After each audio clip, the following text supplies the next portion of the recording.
In 1942, Asia found itself in the turmoil of the Second World War, but the nature of the conflict here often differed significantly from that in Europe. This video will delve into how the war in Asia was more than just a fight between the Allies and the Axis. It was a clash of imperial ambitions, anti-colonial struggles, and grassroots movements confronting multiple adversaries. We'll particularly highlight India and Indonesia, two regions where the war sparked both harsh oppression and powerful independence movements. You'll learn how India was pulled into the war against its will, how millions suffered during the Bengal famine, while Churchill's government prioritized imperial goals over the lives of Indians, and how movements like Quit India and Subhas Chandra Bose's Indian National Army pursued freedom through varying, often conflicting means. We'll also examine how Japan's takeover of Indonesia revealed the brutal continuity between European and Japanese imperialism, how nationalist leaders like Sukarno collaborated in the hope of achieving independence, and how, in the chaotic final days of the war, a popular uprising emerged, a struggle not just against Japan and the returning Dutch, but also against their own nationalist leaders who aimed to control the revolutionary spirit that had been ignited. By the end, you'll grasp why these movements are not merely side notes in World War II, but essential to its narrative. Because for millions in Asia, this was not solely about defeating fascism in Europe. It was about breaking free from centuries of colonial rule, and for many, the fight for liberty often meant challenging both sides of the war simultaneously. Anti-colonial movements in Asia are seldom recognized as part of the resistance during the Second World War. However, accepting the lesser status imposed by European imperialists, or viewing the quest for freedom as solely a Western endeavor, is both arrogant and, frankly, racist. While directing their struggles against both their European oppressors and Japan, the primary Axis power in the region, these movements differed in expression from their counterparts in Europe, yet remained similar in essence. On September 3, 1939, Indians awoke to learn they were at war, with London showing no interest in seeking their approval, unlike the approach taken with countries like Canada or Australia. When Churchill addressed the Commons, claiming that India had a significant role in the global fight for freedom, he didn't mean independence for India's 400 million people, a number greater than the highest population ever subjugated by the Third Reich. A tragic outcome of this fight for freedom was the Bengal famine of 1943, which the Viceroy referred to as one of the greatest disasters to strike any people under British rule. This famine claimed between 1.5 and 3.5 million lives, despite officials labeling the preceding harvest as good. Reports detailed the grim reality of daily bodies being collected from the streets and homes. In Dhaka, the poorest citizens were surviving on what rice water they could manage to find, as even the affluent struggled to secure rice. Cholera, smallpox, and starvation were causing hundreds of deaths each day in nearby villages, and there were reports of suicides and children being sold. This was part of a horrific pattern. 12 significant famines had occurred since colonization began. Back in the 1860s, an Indian economist identified the root issue. An amount greater than the subcontinent's total land value was consistently extracted to fund British rule and profits.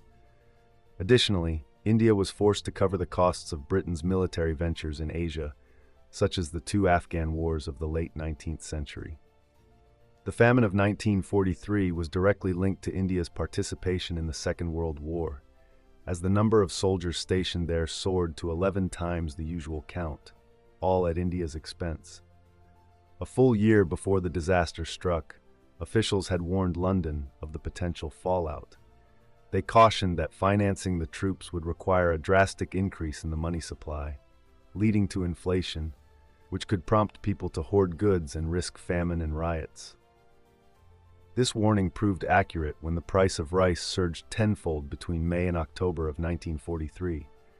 London's refusal to implement rationing, compounded by its disgraceful reaction to the Japanese takeover of nearby Malaya and Burma, exacerbated the crisis. The Indian National Congress stated that officials responsible for safeguarding the lives of their constituents had utterly failed in their duty, abandoning their posts and seeking their own safety. leaving the vast majority of people without support. The arrangements made for evacuees primarily focused on European populations, with evident racial discrimination at every turn. The loss of Burma cut off a crucial rice supply, yet instead of finding alternative sources, a scorched earth policy was implemented in Bengal. Bridges and local boats were destroyed, making it increasingly difficult to transport local harvests to market. Leo Amery, the Secretary for India, known as a strong supporter of British imperialism and right-wing politics, expressed his reaction to the early reports of starvation in a letter to the outgoing Viceroy, Lord Linlithgow. Amery saw this as a diversion from the independence movement, believing that the public's focus on food and cost of living issues might bring a dose of realism to politics. However, as the severity of the crisis became evident, he supported the need for urgent food imports, estimating a minimum requirement of 1 million tons of grain for the year. Remarkably, this was the exact amount consumed annually by the army in India. Amery's calls for assistance went unheard. London maintained that defense needs took precedence over any local or imported grain. The War Cabinet's response to Amery's urgent requests was alarming. After fulfilling the needs of Ceylon and the Middle East, finding additional ships to bring grain to Australia for India would be extremely challenging. If the War Cabinet chose to act, only a meager shipment of 50,000 tons would be arranged, not designated for India, but sent to Colombo for further instructions. Anyone who dared to accuse the government of intentionally starving the people by commandeering the entire crop for the army would face prosecution. Field Marshal Wavell, who succeeded Linlithgow as Viceroy, was equally frustrated, expressing disbelief at the lack of progress on food imports after 6 months of discussions. He noted the stark contrast in attitudes towards feeding a starving population in cases of famine in Europe. Churchill remained unfazed.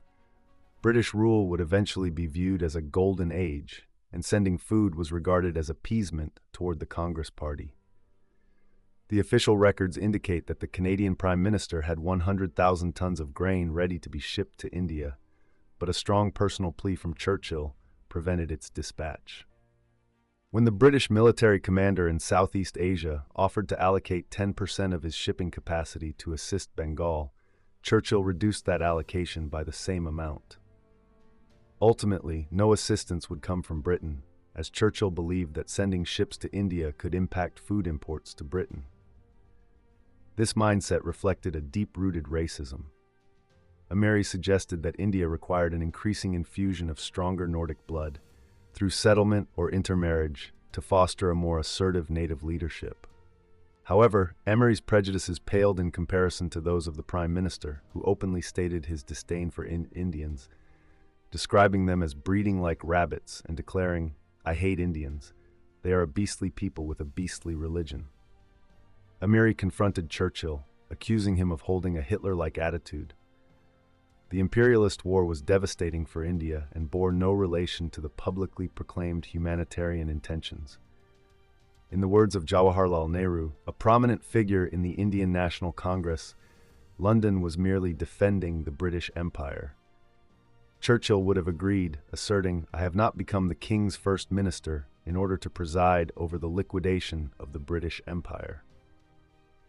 This perspective was not exclusive to the Tories. The Labour Party shared similar sentiments during its first administration in 1924. Upon taking office, the colonial minister echoed Churchill's sentiment, "I'm here to ensure there is no mucking about with the British Empire." Throughout the Second World War, Labour's stance on India remained indistinguishable from that of the Conservatives. The irony of Britain declaring war on India's behalf is that had assistance been requested, it would have been provided.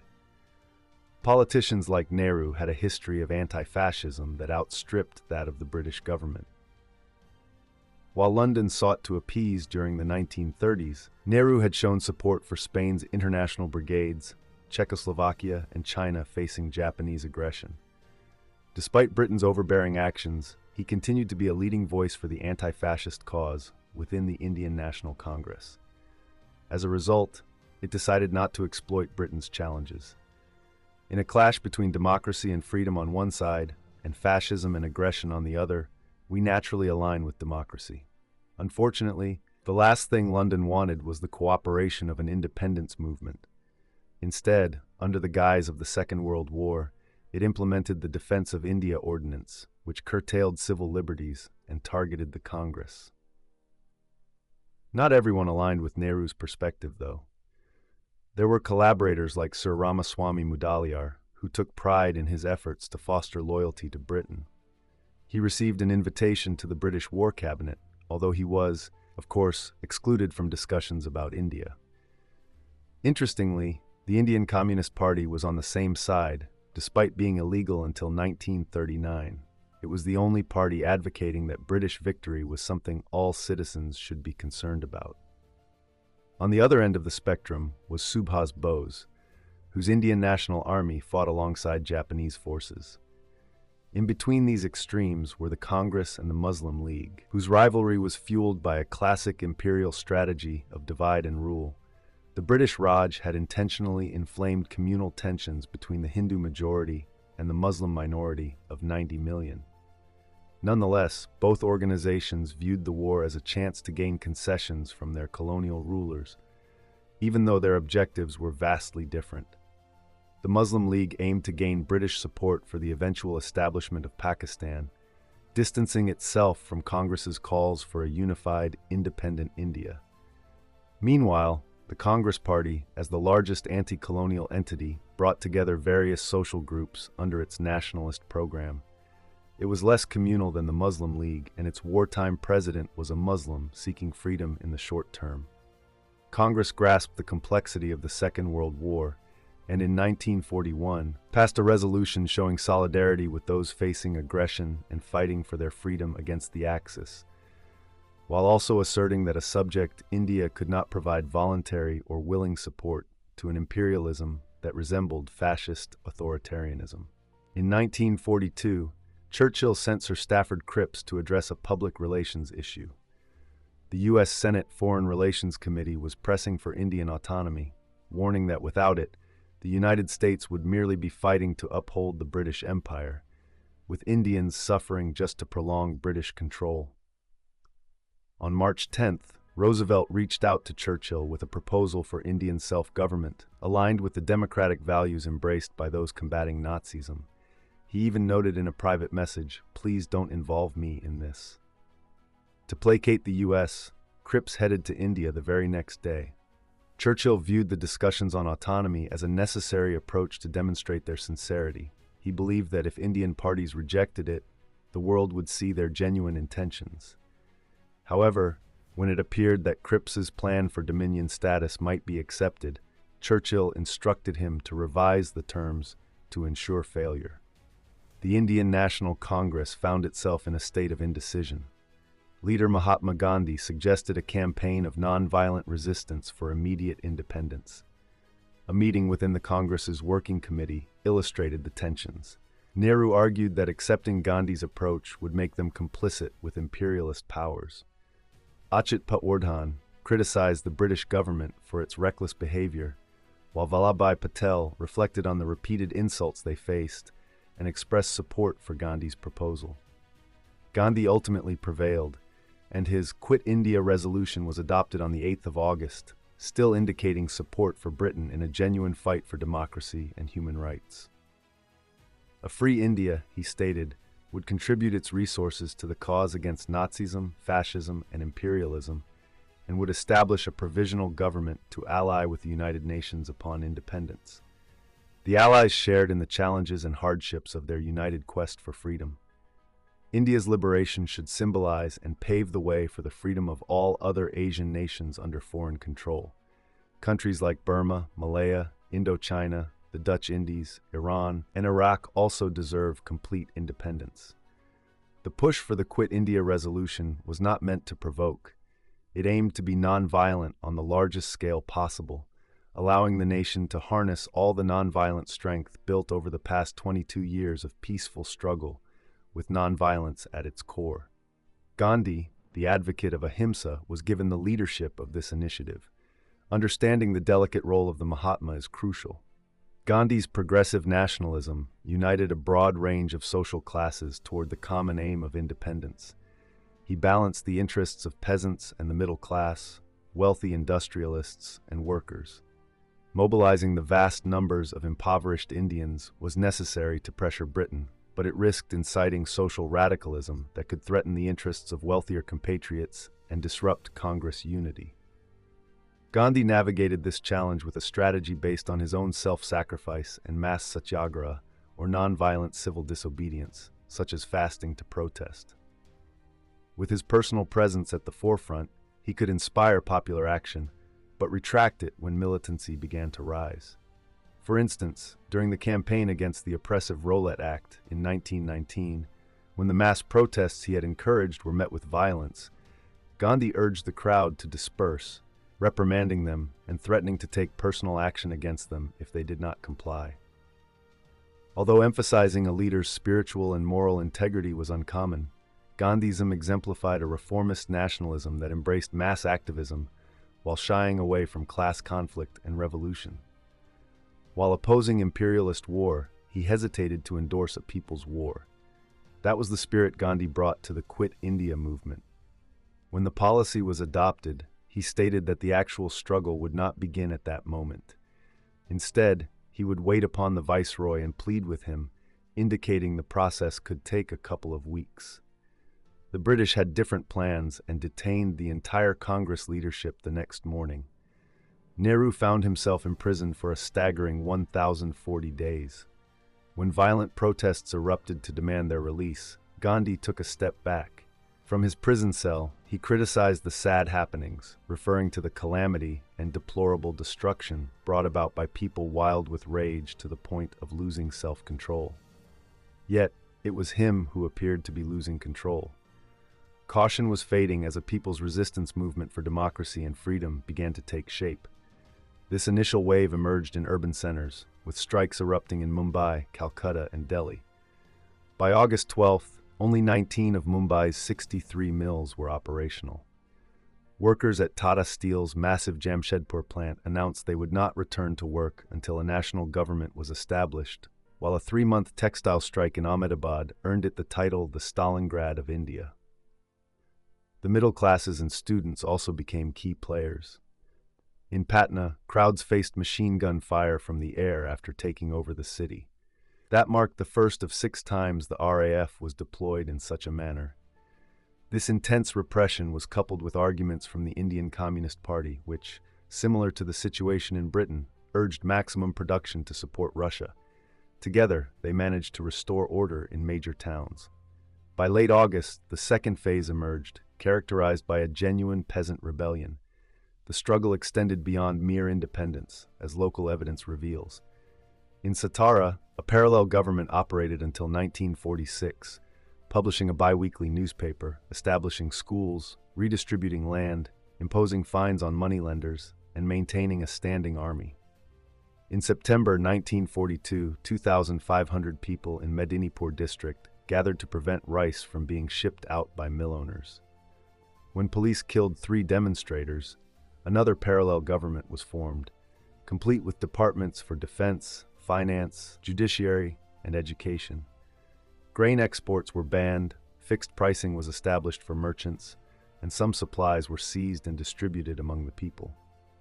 Medinipur's departure from Gandhi's nonviolence was underscored by students who shouted, "We shall cut off King George's head and finish England with fire and the sword." Their aim was to loot the government banks, treasuries, and post offices, while also planning to raze police stations and courts to the ground. However, the influence of Gandhism had not completely vanished. The Mahatma had declared a rallying cry for Quit India, do or die. While the first word is often highlighted as a bold challenge to British authority, local Congress leader Dr. Shiv Pujan Raj pointed out a deeper meaning when he addressed the crowd. It is not through violence, but through sacrifice that we will reach our objective. Our leader has commanded this, and we must respect his wishes. With that, the protesters set down their weapons and marched unarmed toward government buildings. Upon arrival, 7 individuals were shot, including Dr. Raj. The remaining protesters chose action over surrender, returning the very next day to attack the police station, a seed storage facility, and the railway station, all while chanting Gandhi's name. Contrary to appearances, this struggle had moved beyond traditional Gandhian principles and was transitioning towards a people's war, led by J.P. Narayan, who emerged as a key leader from the Quit India movement. In September 1942, British intelligence remarked that Narayan's Congress Socialist Party was gaining traction. He articulated the concept of two parallel conflicts. As early as 1939, he expressed doubt that this war, rooted in imperial interests, would spontaneously evolve into a fight for democracy and global peace. This sentiment was echoed in his observations on the Quit India Resolution. India was now caught in a regime reminiscent of British-style tyranny. He believed a different kind of war was necessary. India's quest for freedom must be viewed as both anti-imperialist and anti-fascist, recognizing that imperialism fuels fascism. The path forward required mobilization by ordinary people, uniting against both imperialism and fascism to pave the way for peace and liberation across all nations. When faced with British claims that the movement aided the enemy, he challenged, why should freeing 1/5 of humanity obstruct their mission? If the Allies truly stand for their proclaimed ideals, then India's fight for independence should complement their efforts. If it stands in their way, that only reveals the flawed foundation of their cause. Narayan criticized the official Congress stance, arguing that the Quit India Resolution had become merely a negotiating tactic with the authorities. There had been a clear lack of planning for a large-scale movement, and now, having neglected their obvious responsibilities, they turned their backs on the people's struggle and suffering. In an effort to fill the leadership void, Narayan provided detailed guidance on organizing and waging a guerrilla war against the British, acknowledging that if his advice didn't align with Gandhiji's principles, it wasn't his fault. One of the results was the formation of the Azad Dastas, modeled intentionally on European guerrillas and Russian partisans. Did the Quit India movement qualify as a people's war?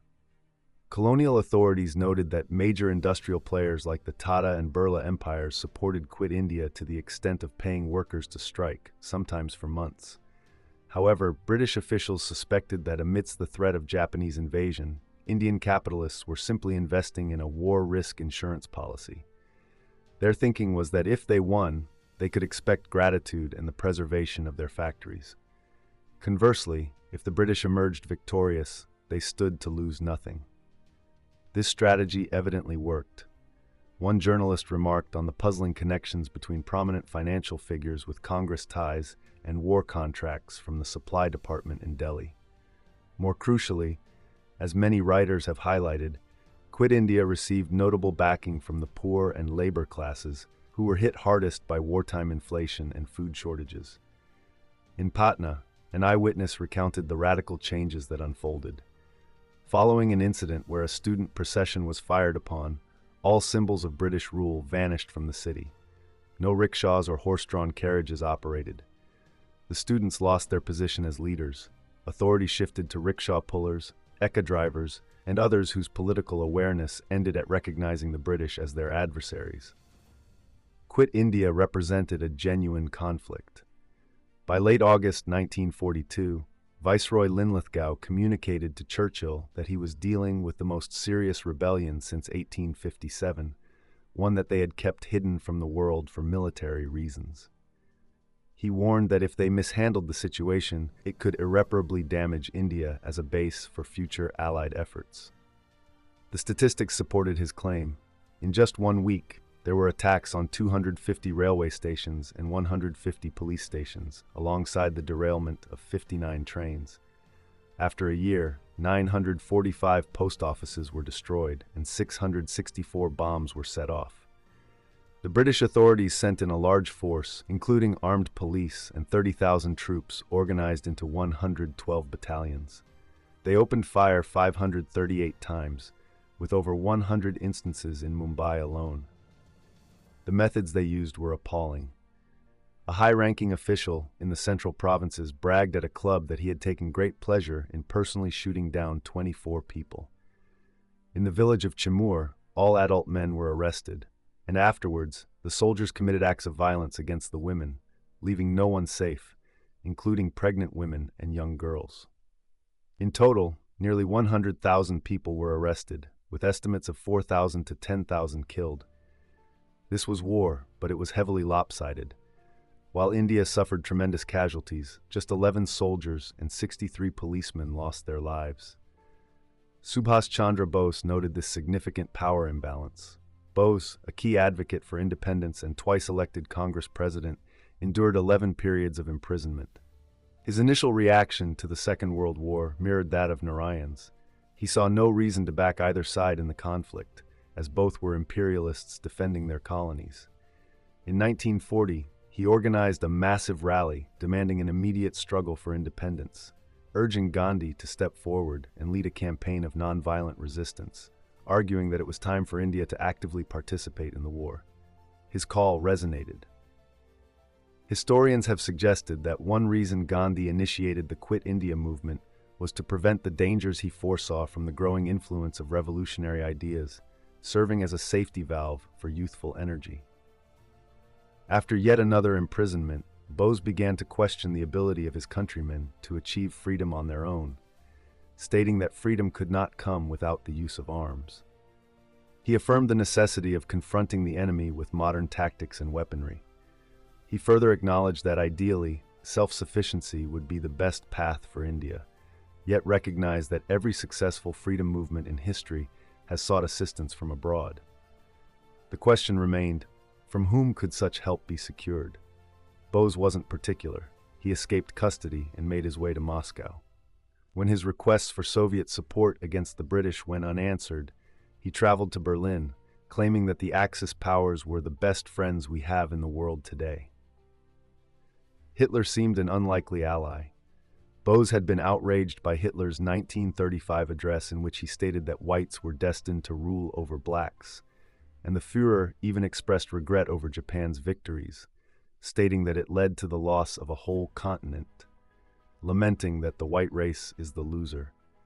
Eventually, it was with Tokyo, already at war with the Allies since December 1941, that Bose struck a deal. While practical reasons may have driven him to this choice, adopting the mindset that the enemy of my enemy is my friend, he kept this to himself. Publicly, he endorsed Tokyo's claim of creating a new order in East Asia based on freedom, justice, and reciprocity, despite being aware of the atrocities occurring in China. Bose's ideological position reflected a stunning level of opportunism. He suggested that our political philosophy should be a synthesis between National Socialism and communism. I see no reason why we cannot create a blend of the two systems that highlights the strengths of both. True to his unpredictable nature, after aligning with the Axis powers, he turned back to Stalin in 1945, whom he called the one man in Europe who holds in his hands the destinies of the European nations. Bose's public views on fascism complicate the inclusion of his Indian National Army in any narrative against the Axis. However, his claim that every freedom movement in history has had to seek some help from abroad carries some truth. During the First World War, supporters of the 1916 Easter Rising in Dublin sought arms from Imperial Germany. A year later, Lenin stirred up significant debate by accepting a sealed train to take him from Zurich to Petrograd, again from that same source. But unlike Bose, these revolutionaries rejected any allegiance to imperialism. The INA merits consideration here, as its story goes beyond simple collaboration. It existed before Bose's arrival, and its soldiers enlisted driven by the same sense of social and political injustice found in resistance movements elsewhere. The INA recruited volunteers from the 60,000 Indian soldiers captured after Japan's takeover of Singapore, an event Churchill described as the worst disaster and largest capitulation in British history. To grasp why so many were willing to enlist, we must examine Britain's Indian regiments. Amiri referred to them as a mercenary army, highlighting that severe poverty pushed many to sign up. The strategy of divide and rule was employed to maintain dominance. Troops were recruited from various regions, ideally speaking different languages, both among themselves and with the local populace. Each Indian regiment was often split into Hindu, Muslim, and Sikh companies. An additional division existed between the so-called martial races, the primary source of recruits, and others. These methods began to falter during the Second World War. Recruitment extended beyond the martial races, and communal differences faded in the face of blatant racism. An ordinary Indian private earned only a third of what a British soldier made, and despite the Army's significant expansion, British officers in combat outnumbered their Indian counterparts by 12 to 1, while earning double the pay. There was just one Indian in command of a brigade, and none of a division. During the notorious post-war trials of INA soldiers in Delhi, one defendant questioned why, if Indians fought as valiantly as the British, there was such disparity in their pay, allowances, food, and living conditions. It was primarily enlisted soldiers, rather than officers, who joined the INA. In post-war interrogations, captured soldiers provided various justifications for their enlistment. Avoiding Japanese prison camps, since Tokyo promised freedom to those who joined the INA, and the belief in an impending British defeat were significant factors. The INA also embraced a non-communal identity, as evidenced in the Delhi trial where a Hindu, Muslim, and Sikh stood together. One officer noted that opposing imperialism was a crucial motivation. The only solution we envisioned for our nation's issues was to create a strong, disciplined force dedicated to liberating India from foreign rule, protecting our people from potential Japanese aggression, and resisting any attempt by the latter to replace the British in leadership. This independent mindset led to tensions between the INA and the Japanese. It took 5 days of intense negotiation to convince Captain Mohan Singh, the first leader of the INA, to establish the organization. He was wary of Japan's motivations and refused to let the INA be part of Japan's effort to conquer the Dutch East Indies, insisting they could only fight against Britain. Tensions escalated when Singh sought assurance from Japan that it had no ambitions for India. When this guarantee was not given, he ordered the dissolution of the INA and was subsequently arrested. A Japanese officer noted the underlying issue. As a people who had faced long-lasting oppression, they developed a certain bias, and when liberation was proposed, they aimed for equality with other nations, which was beyond their reach. Singh didn't have the political influence of Subhas Bose, who arrived in 1943 and revitalized the movement, rallying support from the 3 million Indian community in Southeast Asia to counterbalance Japanese dominance. Instead of relying on Japan to conquer India, Bose envisioned the INA serving as a spark for an internal revolution. He stated they would organize a strong fighting force capable of challenging the British Army in India. This would ignite a revolution not just among the civilian population, but also within the Indian Army supporting the British. With the British government confronted from both inside and out, it would ultimately falter. Throughout the Second World War, imperialists on both sides disregarded the people's struggle, and the INA was poorly treated by Japan. Singh had initially hoped for a force of 200,000, but Bose reduced the number to 50,000, while the Japanese only supplied light arms for around 30,000. The Subhas Brigade, for instance, lacked artillery, mortars, and communication equipment, along with insufficient machine gun supplies.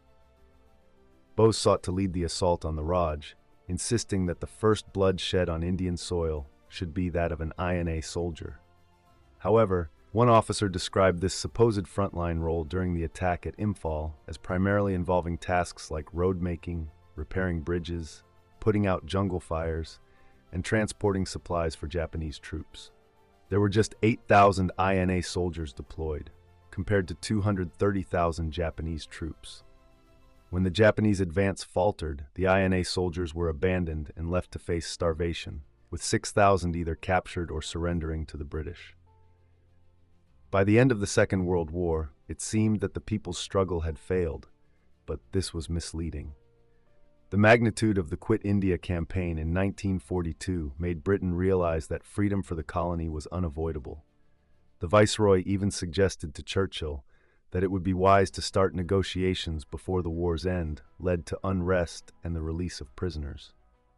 Bose's belief that the INA could ignite a revolt proved true just 3 months after his death in a plane crash.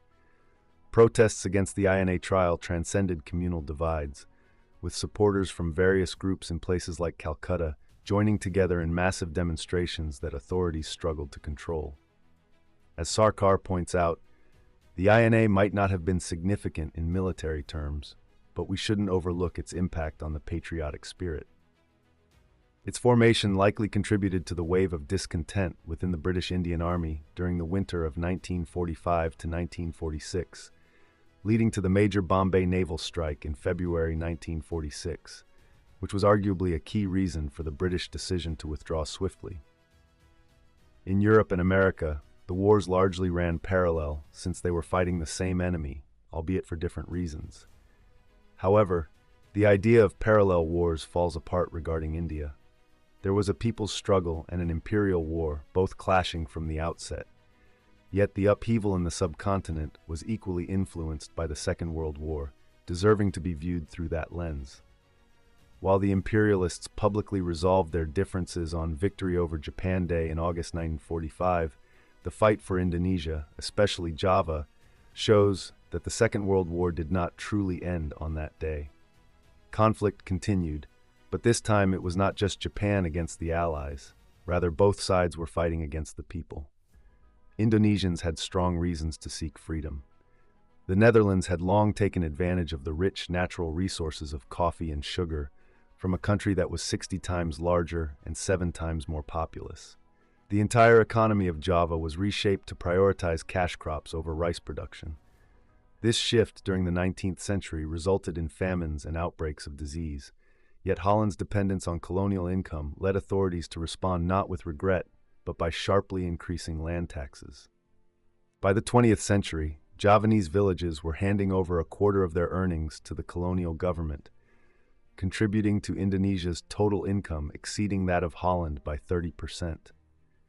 Few benefits of civilization were returned in compensation. For instance, between the wars, a population of 70 million had access to only 1,030 medical doctors.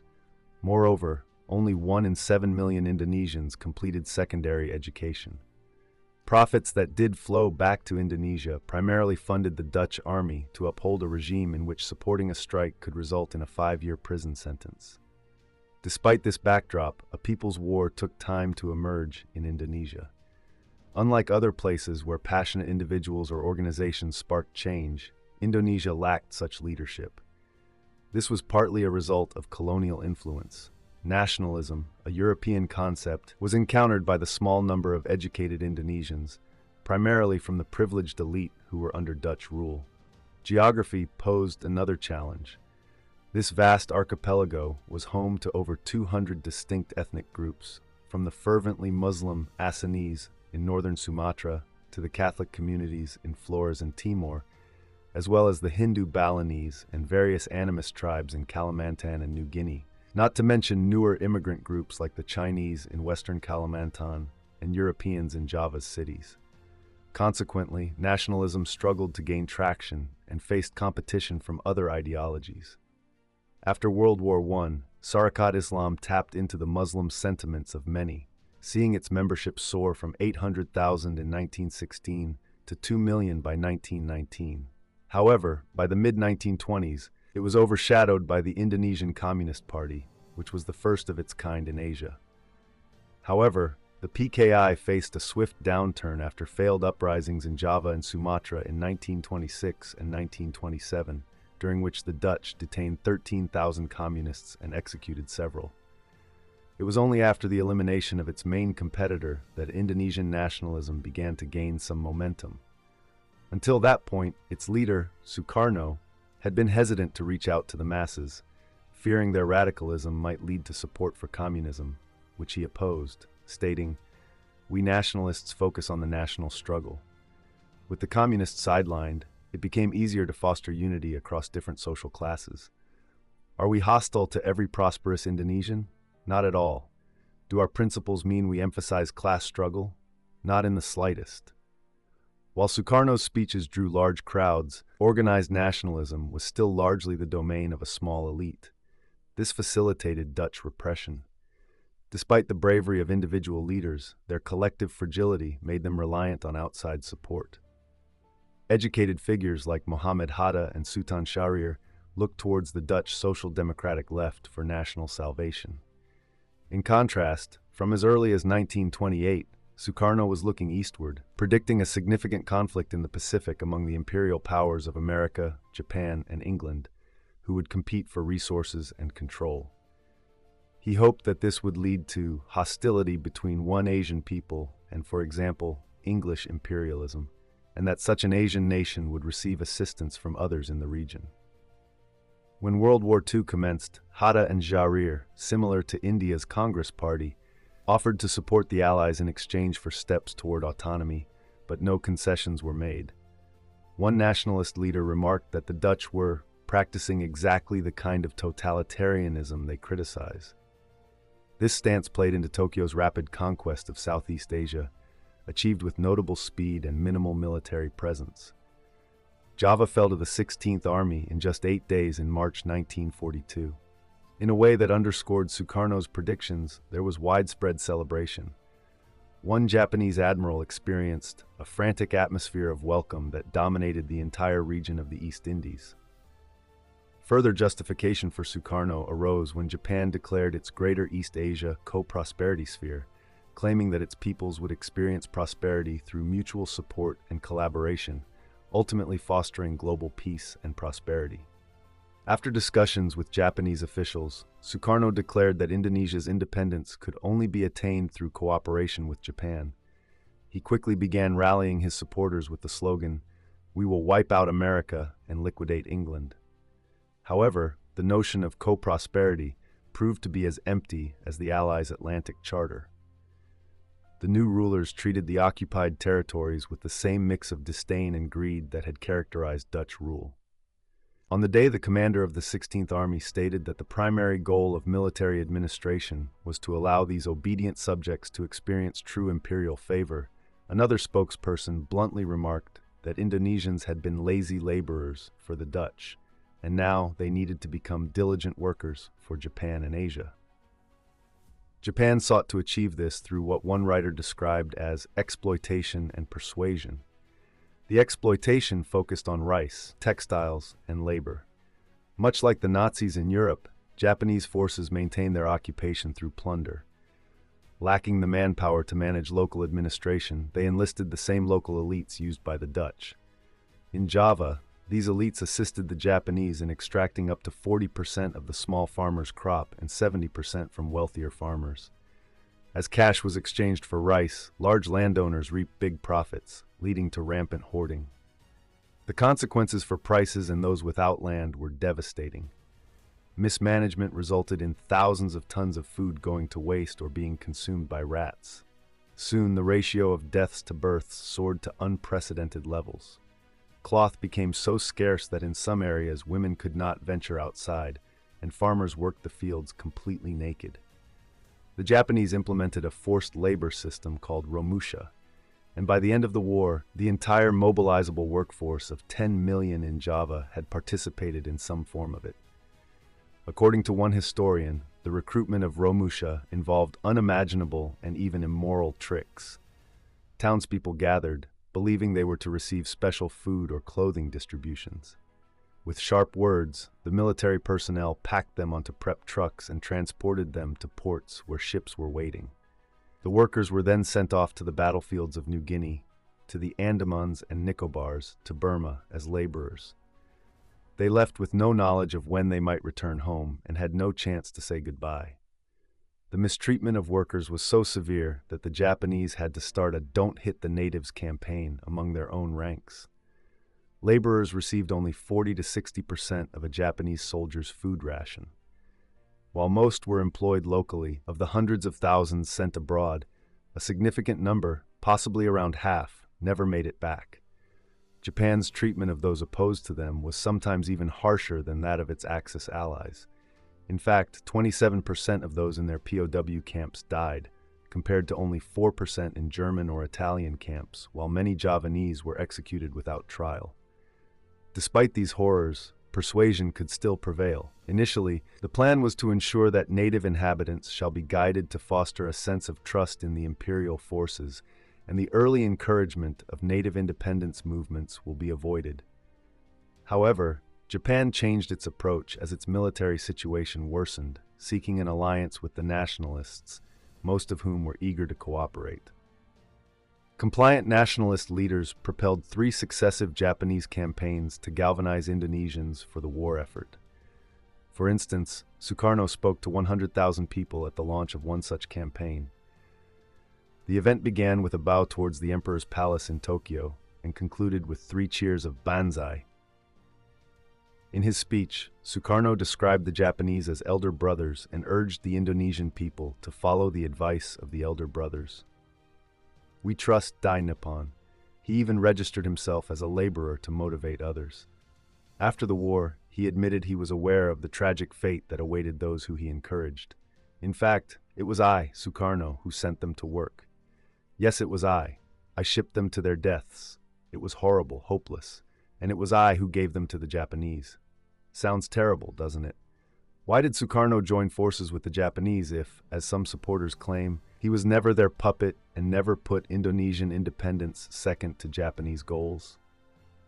Perhaps he was misled by the Greater East Asia co-prosperity sphere and the propaganda that proclaimed that yellow men from the north will come to liberate the Indonesian people from Dutch slavery.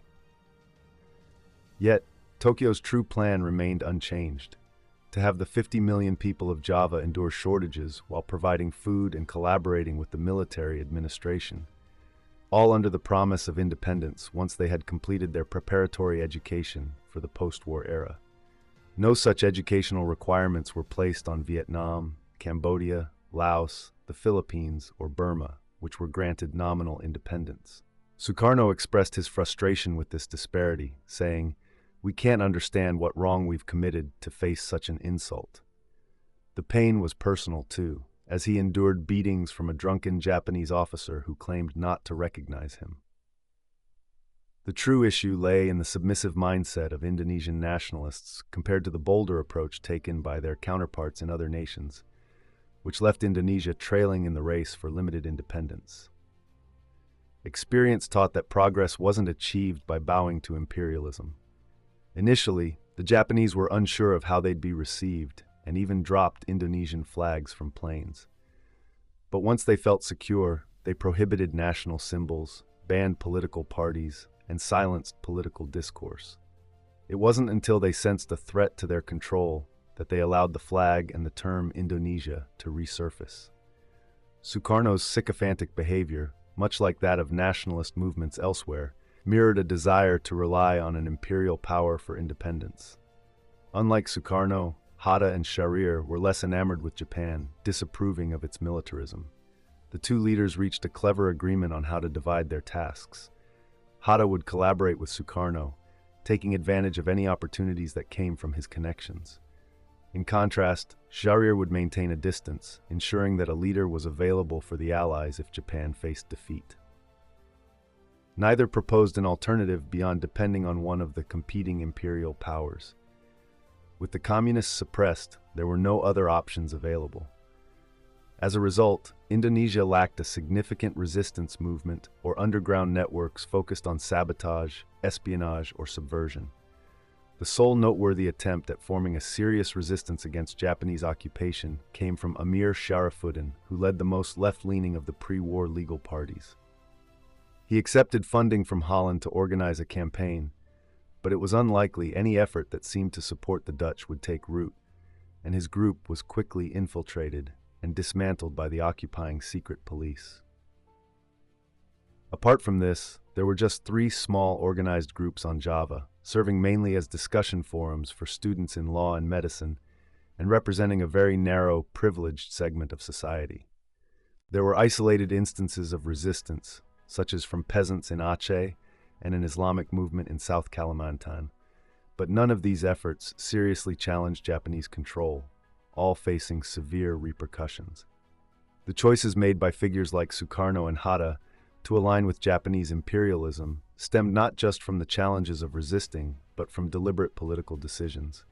With few exceptions, other nations faced with imperialism had people's wars punctuated by social change. However, the national leaders' focus on fighting for independence, while neglecting class issues, diminished a significant incentive for the masses to resist. Ultimately, the overwhelming power and brutality of both Dutch and Japanese imperialism, combined with the nature of Indonesia's national leadership, hindered the growth of a people's war. This changed drastically toward the end of the Second World War, when the People's War emerged as a late but powerful force, capable of confronting the Japanese, the Dutch, their British allies, and the Indonesian elite all at once. The shift in power was aided by Japan's declining position. The United States held a tremendous advantage in both economic strength and manpower, while Japan faced significant defeats at Midway, Guadalcanal, and the Aleutians. The forces that had been occupying Indonesia were needed elsewhere, leaving only 8 of the original 23 battalions intact. The fall of Japanese rule came quickly. Between February 24 and 25, 1945, the U.S. Air Force initiated air raids that led to the devastating Tokyo firestorm, resulting in the deaths of 100,000 people, initially more than the toll at Hiroshima. Just 4 days later, the Japanese announced the establishment of an investigation committee for the preparation of Indonesian independence in Java. However, the name was tentative, and the committee didn't convene until late May, accomplishing little. Soon after, a slightly more assertively named Preparatory Committee for Independence was formed on August 7th, the day following Hiroshima. Japan promised immediate independence, but before they could carry out this obvious maneuver, they surrendered. The terms accepted on August 15, 1945, mandated that Japan maintain order in Indonesia while securing peace until everything was handed over to the Allies. Japan had previously banned the Indonesian flag. Now, in a dramatic reversal, they did so again, but this time at the insistence of the Allies. Although Sukarno's hopes for support from Tokyo had vanished, he was still hesitant to proclaim independence. Liberation would demand a grassroots movement, and it was during this time that it emerged, represented by the Pemuda, the youth, as emphasized in Anderson's work, Java in a Time of Revolution. While youth might seem like a vague term, the age gap between Sukarno's generation and the Pemuda leaders was only 12 years. One critic argues against Anderson's terminology, suggesting that it represents vague notions like Pemuda consciousness and Pemuda nationalism, without substance. This perspective holds merit, as the previous generation had been crippled by repression and collaboration during the destruction of the PKI in the 1920s and up to 1945. Only the young remained untainted by this past, and their influence was felt immediately. In the early morning of August 16th, a group of youth activists kidnapped Sukarno and Hatta, forcing them to declare independence immediately. The two leaders delayed and were ultimately released. Later that day, they approached Admiral Maeda of Japan, who was sympathetic to Indonesia's national ambitions. Some Japanese officers believed that granting independence might secure a long-term ally for Japan, while others, like Yamamoto, the commander in Java, aimed to strictly enforce surrender terms. Yamamoto refused to meet with Maeda or the Indonesian nationalists, and even avoided convening the preparatory committee. Instead, he sent troops to block a mass meeting in Jakarta and imposed a radio blackout. Faced with this stalemate and the urgency created by the youth activists, Sukarno, despite his reservations, declared independence on August 17th. It was uncertain whether this would be effective, as former colonial rivals had resolved their conflicts. While Sukarno could claim the presidency and claim Indonesia's independence, Japanese authorities might still maintain control until the Dutch returned. To counter this, a movement of educated urban youth broadened into armed militias and mass uprisings.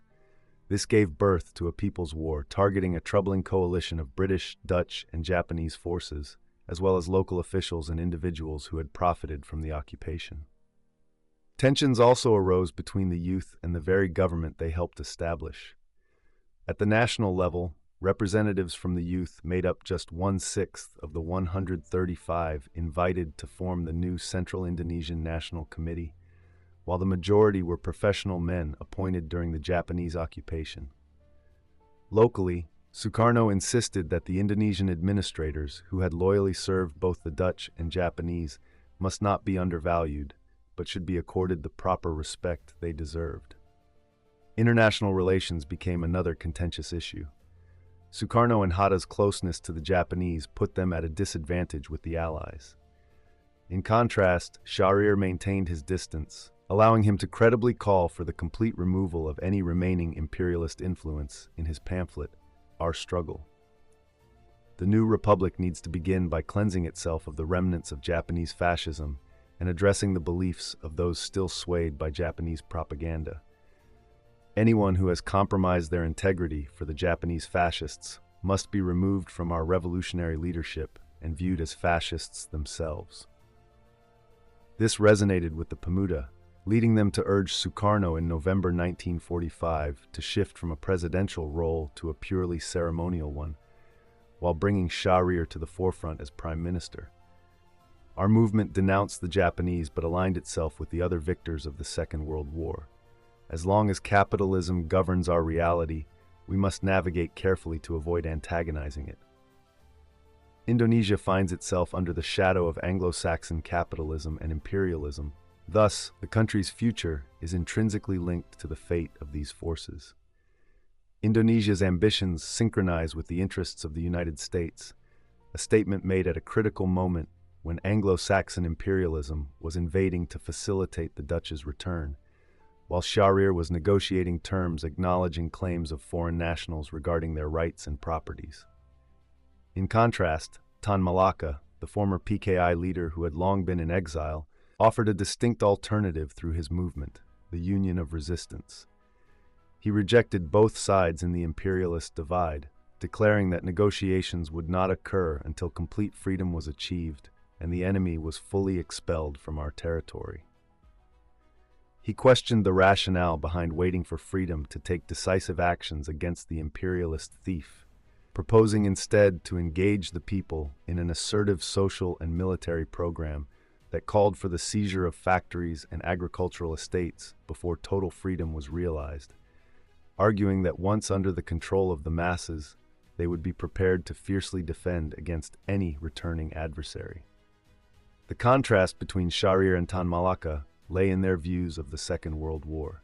Shahryar regarded it as a conflict where one imperial power triumphed over another and believed that the Anglo-Saxons could be peacefully encouraged to accept independence. On the other hand, Malaka perceived the war as a struggle of the people, a national revolutionary movement fueled by widespread hopes and energy. Within just 6 months of independence, Shahryar's approach was discredited. By February 1946, British forces invaded to re-establish Dutch control, forcing the Republican government to flee Jakarta for the safer inland city of Yogyakarta.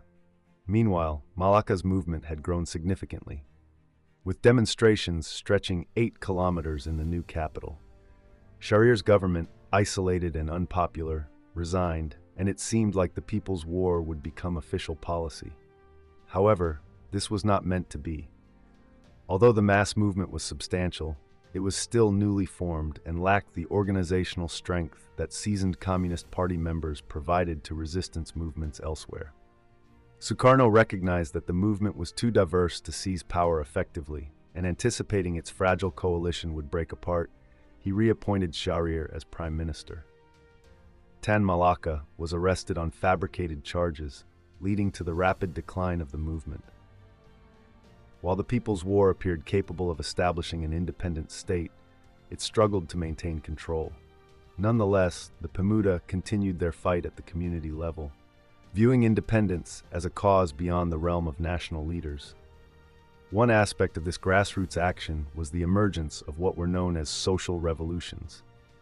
For instance, on September 1st, a Pemuda council proposed that all enterprises, including offices and factories, should be seized from the Japanese.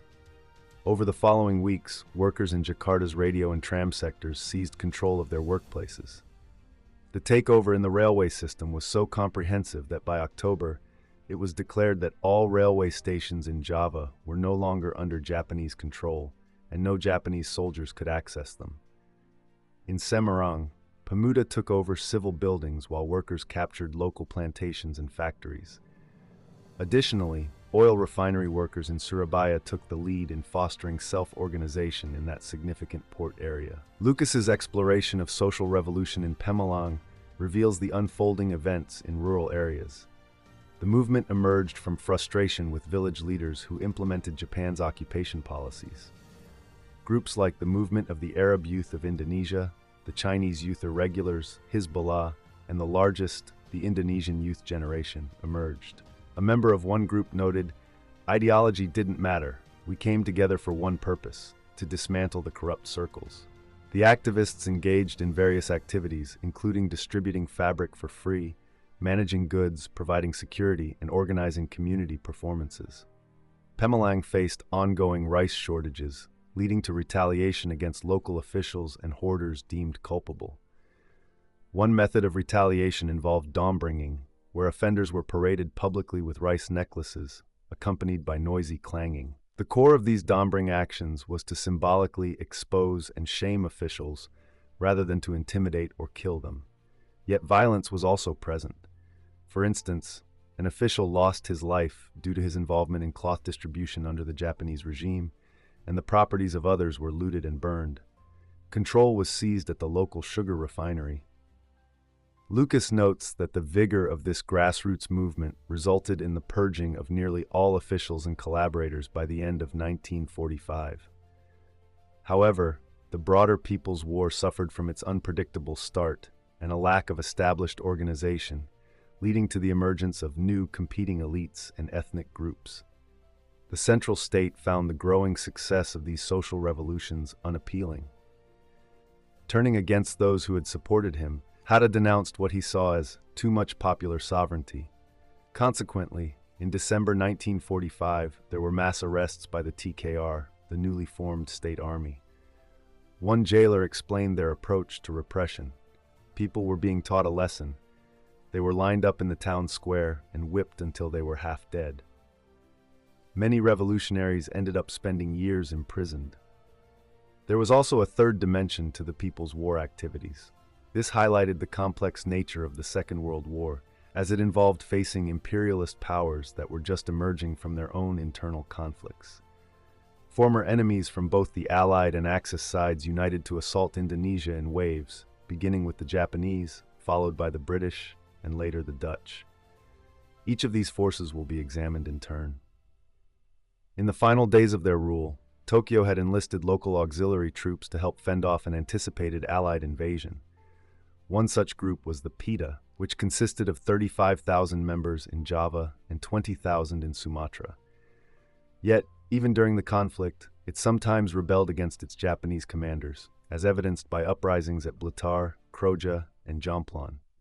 After the war, this group posed a genuine threat to Japan. Thus, before the news of Japan's surrender spread, well-equipped and camouflaged Japanese army units disbanded these militias, with Sukarno's support. Japan then assisted in the arrival of British forces under Mountbatten's Southeast Asia Command, a process that went smoothly in most areas, except for Surabaya. The first significant confrontation arose in October 1945 at Semarang. After claiming independence, many former militia members transitioned into Pemuda, or irregulars. Anderson describes them as a chaotic mix of armed groups emerging from the grassroots level. Often led by ex-officers, these groups proved challenging for both the imperialists and the Indonesian government to manage. The British labeled them as terrorists or extremists. According to the surrender agreement, the Japanese in Semarang were ordered to restore order there. However, in many locations, Japanese troops lacked the motivation to follow commands from their former adversaries. Caught instead between the strict surrender conditions set by the Allies and their implicit support for the Indonesian Republic. The Japanese retaliated against the Indonesians in Semarang after being pressured by the British on 9 separate occasions, and also in response to the Pemuda disarming a nearby Japanese unit. This situation escalated into 5 days of intense fighting, resulting in Japanese control, but at the cost of around 2,000 Indonesian lives and roughly 500 Japanese casualties. The Japanese were not alone in facing challenges on Java. Upon landing, the British quickly realized they were too weak to exert control over the entire island, forcing them to restrict their presence to key cities. In a gesture that was both conciliatory and hypocritical, the commander for all Indonesia, Lieutenant General Sir Philip Christison, effectively recognized the Republic, stating that the British had no intention of interfering in Indonesia's internal matters. London had assigned Mountbatten's forces a threefold mission: to disarm and repatriate the Japanese, to rescue Allied internees in Japanese camps now threatened by Indonesians, and to prepare for the return of the Dutch. The first task was quickly discarded as Britain, with only 45,000 troops, lacked the strength to face hostile Indonesians independently. Japan had needed 70,000 soldiers to maintain control over Java, and that was during a time when the population was more cooperative. The Battle of Semarang fostered newfound warmth between former adversaries. When a British officer went to Semarang to investigate Japanese war crimes, the local commander, Tull, sent him away and instead praised the Japanese for their remarkable courage. Mountbatten's political advisor even commended their dedication, and Christison went as far as to recommend a Japanese major for a distinguished service order. Rather than repatriating the defeated troops as planned, Mountbatten instructed Christison to rearm the Japanese and integrate them into combat and support roles with Anglo-Dutch forces now operating on the island. One British officer described this as an Alice in Wonderland situation. This policy sparked outrage among some lower-ranked soldiers. In January 1946, a Staff Sergeant Barker wrote to Ernest Bevin, the Foreign Secretary, expressing his dismay. 2 Japanese sentries stand at this billet door, armed with loaded British rifles and a Bren machine gun with 13 full magazines. We sleep securely, thinking, hell, have we descended to this? Our tortured POW comrades must be writhing in their jungle graves. What did they die for? The second British objective dealt with Japan's prisoners. Many Indonesians were intensely hostile towards the Dutch Eurasians and their families. A British report, rife with racist undertones, warned that without protection, the locals would seek to indulge in murder and looting. Nevertheless, the threat of violence was very real. In Bandung, between December 1945 and March 1946, 1,500 individuals, including Chinese seen as Dutch allies, were either kidnapped or murdered. So the rescue of internees could be portrayed as the compassionate side of the British mission. However, the reality was more nuanced.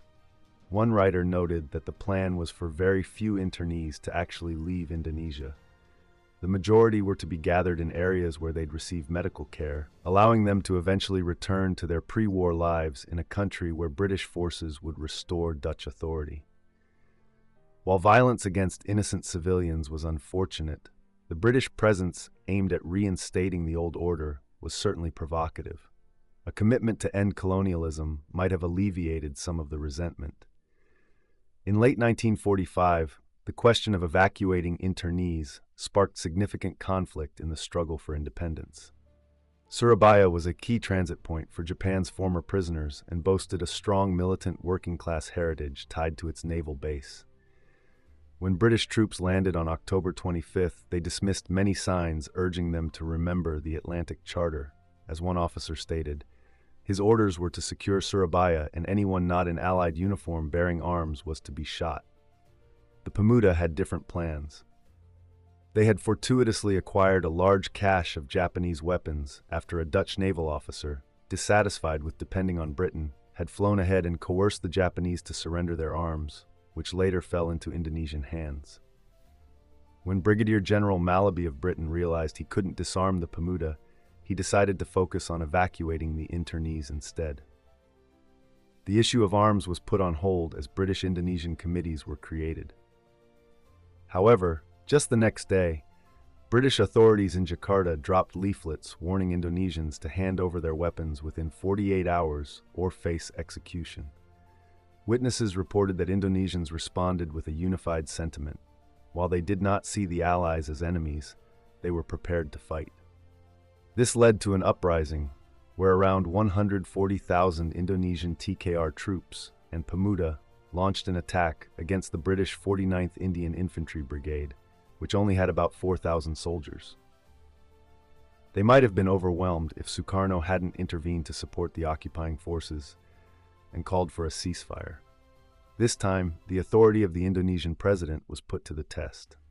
A well-known local radio host, Bung Tomo, broadcast a warning through his station, urging the leaders of Indonesia that negotiating with the British and Dutch might leave their people vulnerable once more. Sukarno's ceasefire quickly fell apart. Malaby was killed, forcing the president to intervene again. He announced that all fighting against the Allies must stop, stating there was no reason for any groups to take justice into their own hands. This new ceasefire held until the evacuation of the internees was complete. However, the British soon disregarded it. In retaliation for Malaby, Christison declared he would unleash the full force of his naval, land, and air power against them until they were defeated. The punishment in Surabaya lasted 3 weeks and involved British forces numbering around 6,000 Seaforth Highlanders, bolstered by 24,000 seasoned troops from the 5th Division, along with tanks, aircraft, and artillery. On the other hand, the Indonesian forces were less quantifiable. Rising from a history of oppression under the Dutch, Japanese, and now the British, they embodied the spirit of Surabaya and the quest for liberation. Their losses were never fully accounted for, with the British reporting 1,618 dead and an additional 4,697 Indonesians perishing from wounds.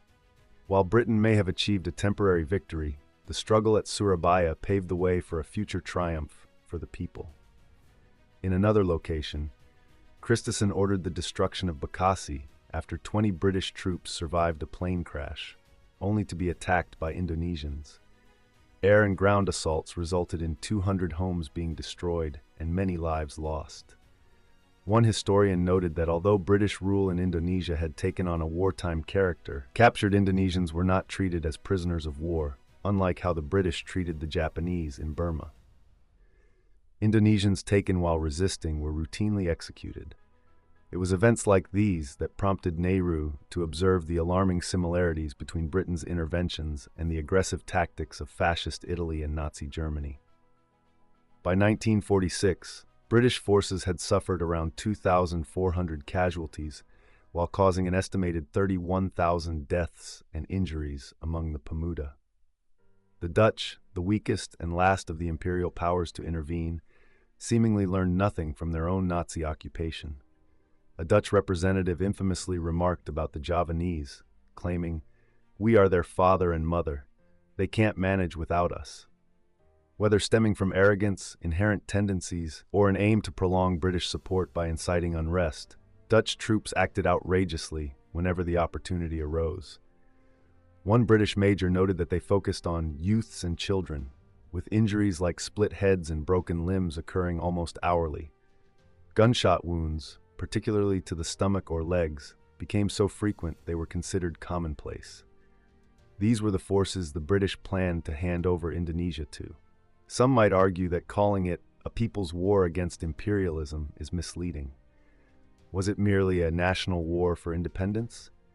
This view is mistaken, as the real conflict lay between the militant Pemuda and both the imperialists and figures like Sukarno, who collaborated with the Japanese and later with the British, as demonstrated in Surabaya.